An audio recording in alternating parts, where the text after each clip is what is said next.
It's Motor City Brewing Works. We're here in downtown Detroit. We started up back in April of 1994, and we've been brewing beer at this location ever since.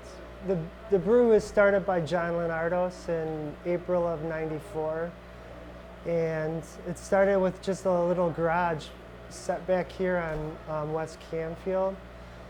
We built all the brewing equipment ourselves. It's all salvaged from used dairy equipment, and it was all kind of based on necessity. We were a bunch of young kids. Nobody would give us a dime to do what we wanted to do, and we just had to kind of build the place with what we had. Kind of the claim to fame is the brewing water here in the city, because it's right off of the Great Lakes and it's super clean and pure. And it's pretty much 99% of what the beer is, flavor, is the water. So we're really lucky to be here.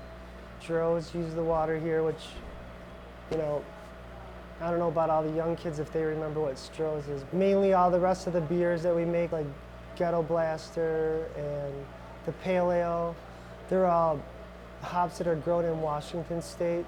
And we just started experimenting with hops being grown in the state of Michigan again. The city kept building up more and more, and they stopped growing all the ingredients. Where at one time, everything was grown here in the state that made all the beer for the state, but as kind of things changed, less and less of that happened. The most popular is the Ghetto Blaster, which is an English-style mild ale. And this is one of John's recipes that he came up with. And it kind of co-brands his recording sessions. So John's also an artist and a sculptor. So if you kind of go around the brewery, it's like a working sculpture. So you see his sculptures on the wall, you know, you taste the beer. And then he's also a musician, so this is another project of his where he's documenting the music scene in the city.